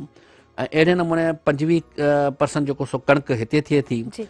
ऐं अहिड़े नमूने वरी जेकॾहिं असां काटन जेका आहे उन जो वॾो कंट्रीब्यूशन आहे, ऐं चांवरनि जो वॾो कंट्रीब्यूशन आहे, ऐं कणिक जो वॾो कंट्रीब्यूशन आहे। त इहा सिंध में माना हिकिड़ी डाइवर्सिफाइड लैंड आहे जंहिंमें सब्जियूं भाॼियूं सभु शयूं थियनि थियूं। मुल्क जी इकोनॉमी में उहो हिकिड़ो वधीक सोर्स आहे, चणा बि थियनि था, ॿियूं शयूं थियनि थियूं। त इन हवाले सां सिर्फ़ु ज़रूरत इन ॻाल्हि जी आहे त 40% जेको असांजूं भाॼियूं ऐं फ्रूट वेस्ट में हली वेंदियूं आहिनि, माना ख़राबु ज़ाया थी वेंदियूं आहिनि। हाणे उहो ई आहे त दुनिया टेक्नोलॉजी जो सहारो वठी चाइना में सिर्फ़ु 5% वेस्ट थिए थो, ऐं उहो मुश्किल सां। असां वटि 40% तव्हां ॾिसो था त उनखे जेकॾहिं वैल्यू एडिशन न हुअण जे करे, उनजी सही नमूने पैकिंग, ग्रेडिंग ऐं मार्केटिंग न हुअण जे करे उहो वेस्ट में हलियो थो वञे। त असांखे ज़रूरत इन ॻाल्हि जी आहे जेकॾहिं असीं चाहियूं त हिकिड़ो त एजुकेशन सां जेको तइलीम जे फोकस करे त असांजो ॿाहिराड़ी जेको हारी आहे उनखे टेक्नोलॉजी वारी एजुकेशन ॾिनी वञे। माना उनखे जेके ज़रई इदारा आहिनि उन्हनि जो फोकस आहे त उनखे तइलीम ऐं तरबियत सां नवाज़नि। छो जो तव्हांखे ॿुधाईंदो हलां त 1932 में जॾहिं सखर बैराज ठहियो हो त उन वक़्त में हिते अंग्रेज़नि महसूसु कयो त सिंध में तइलीम ऐं तरबियत ऐं तहक़ीक़ जी ज़रई तहक़ीक़ जी माना अहमियत खे महसूसु कयो त बाबा हीअ हिते बैराज त ठाहियूं पिया पर माण्हू त आहिनि कोन, मेन पावर कोन्हे। त पोइ हुननि वरी तरबियती इदारो 1939 में किंग जॉर्ज 5th इंस्टीट्यूट सकरन में ठाहियो उन वक़्त में। पोइ उन्हनि ॾिठो त हीअ जॻह सूटेबल न आहे, पोइ वरी टने जाम में 1954 में खणी आया। पोइ वरी उते ज़रई तइलीम बि, ज़रई तहक़ीक़ बि ऐं ज़रई एडवाइज़री सर्विसिस माना आम माण्हुनि ताईं जेके फार्मर्स ताईं ॼाण ॾियणु। त ज़रूरत ॻाल्हि जी आहे त जेका हिकिड़ी फॉर्मल एजुकेशन आहे, ॿी नॉन फॉर्मल एजुकेशन आहे।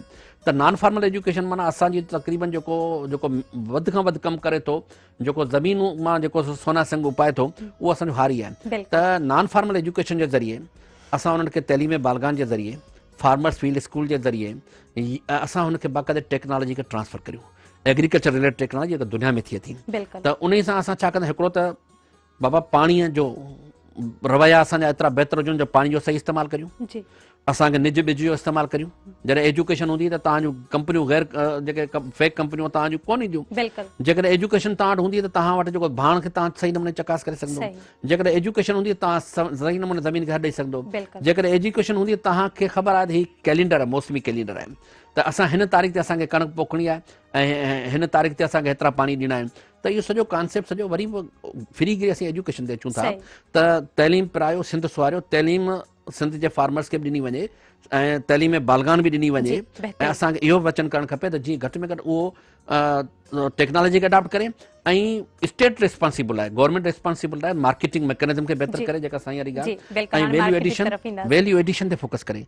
माना मिसाल मार्केट में जेको टमाटा या ऑनियन उन्हनि जो तमामु घणी बाय प्रोडक्ट थिए थी। टमाटनि जी बाय प्रोडक्ट आहे, मैंगो जी बाय प्रोडक्ट आहे, बनाना जी बाय प्रोडक्ट आहे। त असांखे खपे त जेके मिर्चनि जी बाय प्रोडक्ट आहे त असां बाय प्रोडक्ट ते वञूं ऐं उन मां वधि में वधि नाणो कमाए आबादगार बि ख़ुशहाल थी सघे थो, मिडलमैन बि ख़ुशहाल थी सघंदो ऐं जेको कस्टमर हूंदो, जेको कंज्यूमर हूंदो, उन खे को सुठी शइ मिलंदी जेका अपीलिंग हूंदी, जेको हू जेको बहितर करे सघंदो। बिल्कुलु, तमामु बहितरीन शिवानी साहब असां सां मौजूद आहिनि। अच्छा सर, मार्केटिंग जी जॾहिं ॻाल्हि अचे थी त ज़ाहिर आहे जॾहिं एग्रीकल्चर पोखाई जी ॻाल्हि साईं कई त उनखे वधीक असां मार्केटिंग तरफ़ खणी वेंदासीं। असां जेके सनतूं आहिनि उहे जोड़णु खपनि, इंडस्ट्रीज़ हुजणु खपनि, या ई प्रोसेसिंग हिन ते थियणु खपे। अवां छा चवणु चाहींदा? मुंहिंजो ख़्यालु इहो आहे त मार्केटिंग जेका आहे उहा सभिनि खां क़ीमती शइ आहे हिन वक़्तु जो जेको मौजूदा ईरा हले पियो या मौजूदा अहद में। मार्केटिंग जी अहमियत खे तव्हां हीउ जेको कॉन्सेप्ट हिकिड़ो आहे फील्ड टू मार्केट, त उन में कम्युनिकेशन जा ज़राए अचनि पिया। बिल्कुलु ठीकु आहे। हाणे ॻोठनि ताईं जेको असांजी कम्युनिकेशन थिए थी, रोड ठहनि पिया, सड़कूं ठहनि पियूं, त उन सां एंड यूज़र खे बि फ़ाइदो आहे, जेका प्रोडक्ट ईंदी आहे उन जी फ्रेशनेस बि रहंदी आहे। उन खां सवाइ जेको मिडल मैन आहे उनखे डिस्करेजमेंट बि मिली आहे। छाकाणि त जेकॾहिं काश्तकार या हारी या किसान जेको पंहिंजो प्रोडक्ट पाण मार्केट में वठी ईंदो आहे त जेका मिडल मैन जी जेका पहिरें हिकिड़ी मजबूरी हुई त हू उतां फसलूं ऐं फ्रूट्स वठंदो हो ऐं पोइ हिते एंड यूज़र खे बि नुक़सानु हूंदो छाकाणि त उहो महांगाई कंदो। सही। अच्छा, तालीम जे करे हिनखे रिलेट था करियूं त साईं बि चयो, अवां बि, त एग्रीकल्चर यूनिवर्सिटी जेका आहे उन जो पर्पज़ इहो आहे त एग्रीकल्चर खे जदीद करनि ऐं एग्रीकल्चर खे जदीद करण खां सवाइ एग्रीकल्चर प्रोडक्ट्स के मार्केट में अचण जा मेथड्स ॾियनि जिन सां हारी खे, जिन सां किसान खे, जिन सां ज़मींदार खे फ़ाइदो मिले। अच्छा, फ़ाइदो मिले, इतां ई असां कंटिन्यू कंदासीं। माज़रत सां असां लाइव कॉलर मौजूद आहिनि। हेलो, अस्सलाम वालेकुम। आजिया कयूं था प्रोग्राम सुबह महिराण में, छा चवणु चाहींदा?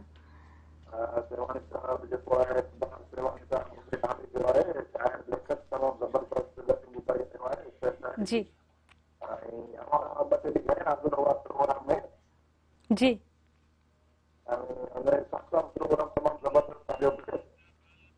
जी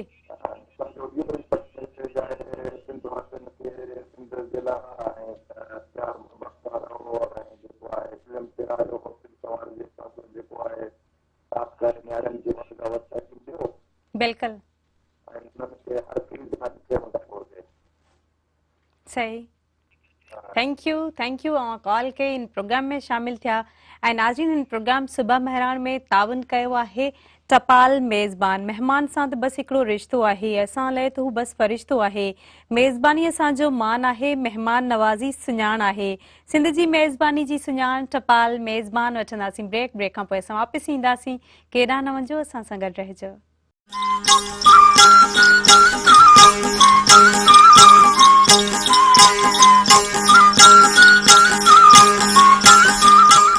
वेलकम बैक व्यूअर्स। नाज़रीन, हिन प्रोग्राम सुबह महिराण सां तावन कयो आहे टपाल मेज़बान। महिमान सां त बसि हिकिड़ो रिश्तो आहे, असां लाइ तू फ़रिश्तो आहे। मेज़बानी असांजो मान आहे, महिमान नवाज़ी सुञाण आहे।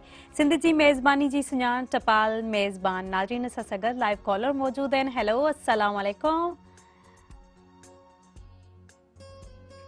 हेलो, अस्सलाम वालेकुम। केरु आहिनि असां सां गॾु? असां सां गॾु कॉलर जेके मौजूदु आहिनि, शायदि उन्हनि खां कॉल ड्रॉप थी वई आहे या छा। वरी तव्हां ट्राई कयो, वरी कॉल करे सघो था, इन प्रोग्राम में शामिल थी सघो था ऐं ॻाल्हि ॿोल करे सघो था, कुझु शेयर करे सघो था ऐं असांखे घणी ख़ुशी थींदी आहे। वालेकुम अस्सलाम। केरु था ॻाल्हायो? पंहिंजो तारीफ़ कराइजो। हेलो, गुलाम नगर बरहाम, हैदराबाद खां। भलीकार चवंदासीं। प्रोग्राम सुबह महिराण में छा चवणु चाहींदा? असांजो त तमामु सुठो प्रोग्राम आहे। Thank U. ऐं जेको इकबाल सेवाणी कराची खां आयो आहे। जी। हेलो जी जी जी ॿुधूं था तव्हां ॻाल्हायो। जी असां ॿुधूं था, तव्हां ॻाल्हायो, तव्हां ॻाल्हि कयो, असां ॿुधूं पिया तव्हांखे। हा इकबाल सेवाणी खां सवाल आहे जी जी बिल्कुलु। जेको ही कल्चर डे आहे से जेके उर्दू स्पीकिंग मल्हाइनि था या न, इन बारे में जेको सिंध में रहनि था उर्दू स्पीकिंग जी उन्हनि खां इकबाल खां सवाल आहे त उहे कल्चर डे मल्हाइनि था या न। जी बिल्कुलु बिल्कुलु उन्हनि खां इन सवाल जो जवाबु अव्हांखे वठी ॾींदासीं। ॿियो कुझु चवणु चाहींदा? थैंक यू सो मच, तव्हां कॉल कई, हिन प्रोग्राम में शामिल थिया। जी इकबाल सेवाणी साहब, कॉलर जो सवाल आहे त जेके उर्दू स्पीकिंग सिंध में रहनि था, छा उहे कल्चरल डे मल्हाइनि था?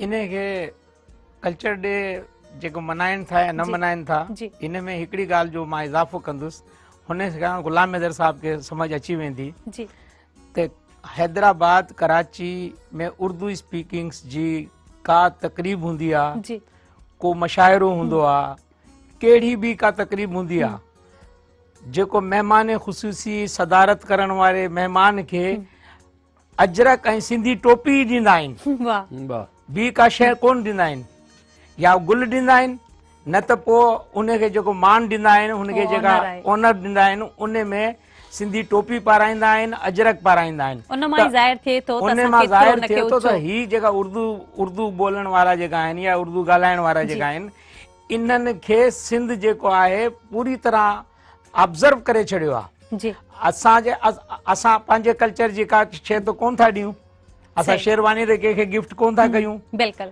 पजामा नथा पायूं, सलवार था पायूं, सलवार कंहिंजी आहे, सिंध जी सुञाण आहे। त मतिलबु इहा आहे त कल्चर त असां वटि आहे, पर इहो हिन में कुझु अहिड़ा अवामिल हुआ त ॿोली उन तरीक़े सां फ़रोग़ न पई, इन सिंधी उर्दू स्पीकिंग में न आई। पर जेका हैदराबाद में रहंदा आहिनि, जेका मीरपुर ख़ास में रहंदा आहिनि, जेका सखर में रहंदा आहिनि, हू सभई उर्दू स्पीकिंग जेका आहिनि सिंधी ॻाल्हाईंदा बि आहिनि, उन्हनि सिंधियुनि सां दोस्ती बि आहिनि, ऐं दोस्तियूं एॾी न आहिनि त मतिलबु फैमिली रिलेशन आहिनि, फैमिली में अचण वञण, शादियूं, रीतूं रस्मूं, दुख सुख में गॾु हूंदा आहिनि। सम्झे, मां हाणे हिते ॻाल्हाइण कोन थो चाहियां, पर मां घणा अहिड़ी पर्सनालिटी ॿुधाए सघां थो जिन्हनि जी ज़ालूं जेका आहिनि उहे उर्दू स्पीकिंग आहिनि, ऐं जिन्हनि जी ज़ालूं जेका आहिनि सिंधी स्पीकिंग आहिनि। जेका उर्दू स्पीकिंग आहिनि उन्हनि जी ज़ाल सिंधी स्पीकिंग आहे, जेका उर्दू स्पीकिंग आहे माई, त मुड़ुस जेको आहे उहो सिंधी स्पीकिंग आहे। त असां बिल्कुलु मल्हायूं था, ऐं मां पंहिंजे तौर मतिलबु पंहिंजे पर्सनली उन में थो ॿुधायां त असां त कराची में तकरीब कंदा आहियूं बाक़ाइदा, असां बाक़ाइदा तकरीब कंदा आहियूं कराची में सिंधी अजरक डे जी, ऐं मुंहिंजी फेसबुक भरी पई आहे। तमामु बहितरीन, इनखे ई चइबो आहे त इहो कल्चर आहे, असां मुतहद आहियूं, असां हिकु सिंध में रहूं था, असां वटि भई असां आहियूं हिते, हाणे हिते खां असां दुबई वञी सघूं था, बाक़ी दुबई हर को वञी सघे थो, अमेरिका हर को वञी सघे थो, केतिरा सिंधी स्पीकिंग आहिनि जेका अमेरिका, दुबई, यूरोप, यूके रहंदा आहिनि। इन तरह सां असां बि उहो ई साॻिया सिंधी आहियूं जेका सिंधी ॻाल्हाइण वारा आहिनि। तमामु ख़ूबसूरत, इलाही सुठी ॻाल्हि कयो। ऐं sir doctor Mohammad Ismail comber साहब असां सां मौजूदु आहिनि। अच्छा सर, यूनिवर्सिटी जी जेकॾहिं ॻाल्हि कजे त उते जेके सिंध जा कल्चर जा जेके इवेंट्स आहिनि उहे मल्हाईंदा रहो था, ऐं उन में तव्हां केतिरो माने पार्टिसिपेट कयो था ऐं अॻुवाणी कयो था? असां हींअर तव्हांखे यादि हूंदो बख़्शण महिराणी जे हवाले सां उते उन सां हिकिड़ी शाम रखीसीं, उन में सिंधी कल्चर खे प्रमोट कयोसीं, ऐं वरी कुझु स्टूडेंट्स असांजा थर जा आया, उन्हनि चयो त असां थर फेस्टिवल मल्हाइण था चाहियूं। मूं चयो हीअ यूनिवर्सिटी आहे, यूनिवर्सिटी हिकिड़ी यूनिवर्सल आहे जंहिंमें सभु माण्हू रहनि, ऐं उन्हनि में भले तव्हां पंहिंजी शयुनि खे प्रमोट करियो। मूं पहिरीं ॻाल्हि कई राजस्थान जो कल्चर ऐं थर जो कल्चर में घणी हमाइगी आहे, त उन्हनि वरी पोइ उते थर जा जेके माण्हू आहे उन्हनि खे वठी आया, थर जे फनकारनि खे वठी आया, ऐं प्लस उते जूं रीतू रस्मूं उन्हनि खे बाक़ाइदे स्टेज ते जेके बि स्टूडेंट्स वरी यूनिवर्सिटी में उहो कराची जा हुजनि, ऐं या पंहिंजो जेको सो बलूचिस्तान जा हुजनि, या सखर जा हुजनि, या लाड़काने जा हुजनि, या जेको सो असीं ॻाल्हि करियूं हैदराबाद जा हुजनि, या KPK जा हुजनि, या गिलगित जा हुजनि, या बलूचिस्तान जा हुजनि या पंजाब जा हुजनि त उन्हनि सभिनी खे पंहिंजे कल्चर जे बारे में उन्हनि प्रोमोट बि कयो ऐं छो जो उन जो टच सिंधी जो कल्चर, राजस्थान जो कल्चर, थर जो कल्चर माना हिकिड़ो मिक्स कल्चर आहे, सॼो माना ॻाल्हियूं सभु साॻियूं आहिनि, थोरो हुन में जेको त थोरी घणी तब्दीली आहे। ऐं सम्झां थो त हिन वक़्तु बि तक़रीबन हफ़्तो खनक में तइलीम पिरायो सिंध सुवार जे हवाले सां सिरे हेठि हिकिड़ो सेमिनार बि करायोसीं कल्चर डे जे हवाले सां, ऐं 4-5 ॾींहं अॻु जी ॻाल्हि आहे त उते स्टूडेंट्स जेके कल्चर जे हवाले सां मुख़्तलिफ़ फैकल्टियूं, छो जो सोशल साइंस फैकल्टी लीड कयो ऐं ॿियनि फैकल्टियुनि खे इन्वॉल्व करे सुठो हिकिड़ो कल्चर ॾींहुं मल्हायो वियो। त अहिड़े नमूने कुझु ॿियूं एक्टिविटी बि अॼु बि हिकिड़ो जेको बुखारी स्कूल आहे उन्हनि जे ॿारनि जो हींअर टेबला ऐं ॿियूं शयूं उते हलनि पियूं, जेके बुखारी मॉडल स्कूल आहे जंहिंमें प्राइमरी खां वठी कॉलेज लेवल ताईं पढ़ाई वञे थी, त उन्हनि जे ॿारनि जा अॼु बि हींअर प्रोग्राम हुते हले पियो। त अहिड़े नमूने जेको सो वरी बि कल्चर जे हवाले सां ऐं उन में एजुकेशन खे फोकस करे उहे प्रोग्राम उते तरतीब ॾिना विया आहिनि। ऐं जीअं यूनिवर्सिटियूं आहिनि उन में आउं सम्झां थो त फॉर्मल एजुकेशन त पंहिंजी जॻह ते आहे, पर हीअ जेका non formal type of education आहे, जेका इंस्टीट्यूशनल नॉलेज आहे, उनखे बि खणी ॿियनि स्टूडेंट्स ताईं पहुचायो वञे थो। पर न सिर्फ़ु सिंध जो कल्चर, पर जॾहिं बलोच कल्चर हूंदो आहे त बलोच वारा स्टूडेंट्स बि पेश कंदा आहिनि, गिलकत वारा बि ईंदा आहिनि। जॾहिं पाकिस्तान जो को अहिड़ो को इवेंट हूंदो आहे त उन में असीं सभिनी सूबनि जे कल्चर खे प्रोमोट कंदा आहियूं। त बाबा सिंधी कल्चर आहे, पश्तो कल्चर आहे, पंजाबी कल्चर आहे, गिलकती कल्चर आहे, या जेको सिंध जो कल्चर आहे, त उनखे बाक़ाइदे ईंदा आहिनि ऐं केट वॉक वांगुरु स्टूडेंट्स जेके उनखे प्रेज़ेंट कंदा आहिनि सभिनी अॻियां। इलाही ख़ूबसूरत लॻंदो आहे। अच्छा सर, हीअ आख़िरी सेगमेंट आहे, वधीक मुंहिंजी ज़ाती ज़िंदगी ते बि ॻाल्हाइणु चाहींदासीं त घुमण जूं कहिड़ियूं जायूं आहिनि जेके पसंदि आहिनि? सिंध त सॼी सोन आहे। आउं सम्झां थो त सिंध जे हवाले सां असांखे जेके फोकस कयूं वञनि उन में थर जे में तमामु घणियूं आहिनि ऐं अहिड़ा लाड़ में बि तमामु घणियूं आहिनि, प्लस मकली आहे ऐं हीअ हिस्टोरिकल जेके प्लेसिस जी ॻाल्हि थो करियां, ऐं अहिड़े नमूने वरी नेरून कोट आहे। हैदराबाद में बि तमामु घणियूं जॻहियूं आहिनि। तव्हां ॾिसो त पके किले खां वठी मीरनि जा कुबा, गुलाम शाह कलोड़ो, प्लस ॿियूं जेके हिते आसपास में तव्हांजो अलमंज़र बि माना हिस्टोरिकल असांजी प्लेस आहे। ऐं अहिड़े नमूने लाड़काणो आहे, अपर सिंध आहे, ॿियनि इलाइक़नि में हेॾां कराची में मुखी मतारनि जो जेको सो माना कब्रिस्तान आहे, बंबोर आहे, त साइट्स तमामु घणियूं आहिनि। ऐं सम्झां थो त हिकिड़ो त हिस्टोरिकल साइट्स उन खे जेके एजुकेशन सां रिलेटेड माण्हू आहिनि पंहिंजे ॿारनि खे जेको निसाब में आहिनि त उहे न सिर्फ़ु पढ़ाइनि पर उन जो डेमो करे उते उहो ॾेखारीनि बि सही, उते विज़िट बि कराइनि। त जीअं माइंड में चवंदा आहिनि त सीइंग इज़ बिलीविंग, जॾहिं का माण्हू शइ खे ॾिसंदो आहे त पोइ बिलीव कंदो आहे, माण्हू ॿुधंदो आहे त विसारे छॾींदो आहे, पर जॾहिं प्रैक्टिकल माण्हू खे बि इन्वॉल्व थींदो आहे त सिखंदो आहे। त इहा फिलासफ़ी ते फोकस करे वरी हिकिड़ो त हिस्टोरिकल प्लेसिस, ॿियो वरी असांजूं जेके माना जेके नेचुरल रिसोर्सिस जूं जेके माहौलियाती इकोसिस्टम खे जेको जिन सिस्टम बहाल थियो आहे उन में ढंढूं जेके आहिनि असांजो कोस्टल लेक जूं लगून्स आहिनि, कोस्टल कराची जेको आहे उन बीच खे विज़िट कनि ॾिसनि। ऐं उन खां पोइ वरी हाले जी ढंढ आहे, कींजर ढंढ आहे, हेॾां हीअ पाण वरी मंछर आहे, हमल आहे, हेॾां पाण वटि काकाओ ढंढ आहे, त अहिड़ियूं कई ढंढूं आहिनि। ऐं प्लस बकार आहे, बकार ऐं फुलियल त अहिड़ो आहे जेको माना घणनि माण्हू त ॾिठी कोन्हे। ऐं जॾहिं उनजो नज़ारो ॾिसनि त आउं सम्झां थो त उते हिन वक़्तु बि कल्चर डिपार्टमेंट तमामु घणो उन्हनि शयुनि खे प्रोमोट कयो आहिनि। त सिंध सॼी आहे जेका असां पंहिंजी, हा ॿी जेका ॻाल्हि पियो करियां त रुॻो हैदराबाद जा माण्हू हैदराबाद जे आसपास में एग्री टूरिज़म जूं नंढियूं नंढियूं प्लेसिस डेवलप थी वियूं आहिनि, त माण्हू पंहिंजे हिन गूनागून मसरूफ़त में मसरूफ़ लॻो पियो आहे, जिते शोर आहे शहरनि में, त उहे माण्हू चाहिनि था त नंढियुनि कोठियुनि मां निकिरी करे वॾियुनि प्लेसिस में वञूं। त जीअं उन्हनि जा ॿार जन जेके ज़हन आहिनि जेके नंढनि कमरनि में वेही पलजनि था, उहे जेकॾहिं ॿाहिरि निकिरनि था त उनजा ज़हन वसी थियनि था। जॾहिं ॾिसनि था त माना कोहिन डूर में का रुॻो ज़मीन आहे ऐं उन ते जेको सभु माना सरसब्ज़ इलाइक़ो आहे, उते वण बि आहिनि, टिण बि आहिनि, भाॼियूं आहिनि, मेवा आहिनि, पखियूं आहिनि, त लाइफ चौपायो माल बताओ सम्झो त इन ॾिसण सां जेकॾहिं शयुनि जी ॻाल्हि कजे या जेकॾहिं कचहरी जो सिलसिलो जारी रखिजे त इलाही घणियूं ॻाल्हियूं आहिनि करण लाइ, इलाही सवाल ज़हन में उभरनि था, पर टाइम जेको आहे प्रोग्राम जो पुॼाणी ते पहुतो आहे। हिन प्रोग्राम में अची करे कीअं लॻो? ऐं सम्झां थो त पहिरीं त आउं तव्हांखे प्लस मुर्तज़ा मजबूर खे, अदी ज़ोया खे, मोराई साहब खे, उन सॼे सत जेके तव्हांजा कैमरामैन आहिनि इन्हनि खे जेको सो माना इन्हनि जी डेडिकेशन जेका आहे इन्हनि खे आउं एप्रिशिएट करियां थो। ऐं न सिर्फ़ु राति आउं सम्झां थो त सुबुह जो जेको पहर हूंदो आहे उहो ॾाढो ॾुखियो हूंदो आहे उथण जो, ऐं स्पेशली सियारे में। ऐं तव्हां अचो था एग्ज़ैक्ट 9 बजे, माना 7 बजे उथो, तॾहिं तयारी करे तव्हां 9 बजे ते पहुचो, ऐं 2 कलाक जो हीउ सॼो प्रोग्राम 2.5 कलाक जो तव्हां हलायो था। असांजो पहिरीं अव्हांखे एप्रिशिएट करियां थो। ऐं ॿियो 5 डिसंबर अचे पियो कल्चर जो तव्हांजी सॼी टीम खे वाधायूं ॾियां थो मुबारकबाद ॾियां थो ऐं आउं सम्झां थो त हीअ जेको मीडिया जो जेको इलेक्ट्रॉनिक मीडिया जो ही सोर्स आहे इहो बि एजुकेशन जो हिकिड़ो सोर्स आहे त जीअं माण्हुनि ताईं इहा तइलीम जेका असीं कुझु ॻाल्हायूं पिया साईं इकबाल साहब जेको कुझु ॻाल्हाए पियो आम माण्हुनि ताईं मैसेज वञे पियो ट्रांसफर थिए थो इन ई सां नॉलेज मिले पई माण्हुनि खे आउं सम्झां थो त माना आउं सम्झां थो त इहो बि तव्हांखे जस हुजे जो सिंध न सिर्फ़ु सिंध पर दुनिया में हिकिड़ी फॉर्मल नॉन फॉर्मल एजुकेशन खे तव्हां ट्रांसफर था करियो। Thank you sir, thank you so much. Iqbal Sewani साहब असां सां मौजूदु आहिनि, कीअं लॻो इन प्रोग्राम में अची करे?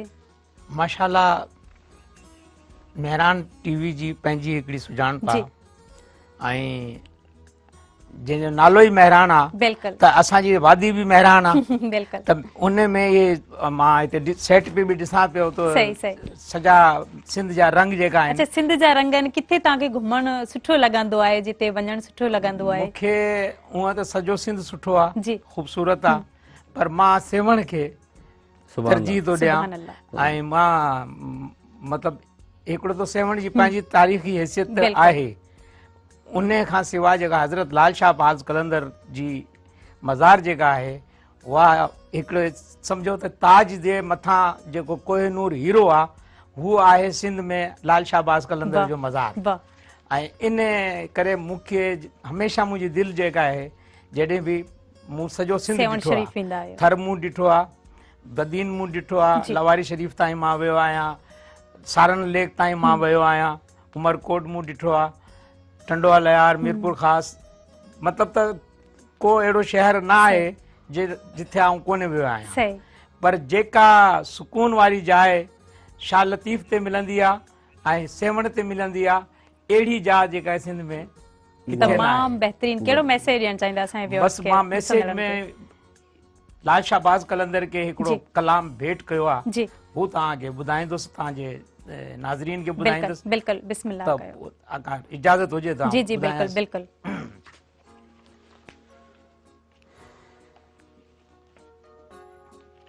सिंध जी जॾहिं ॻाल्हि कजे थी या सिंध जी जेका शाइरी आहे उन जी ॻाल्हि कजे थी, इलाही रंगीन, इलाही ख़ूबसूरत, ऐं वरी जॾहिं अव्हां जहिड़ा आवाज़ हुजनि।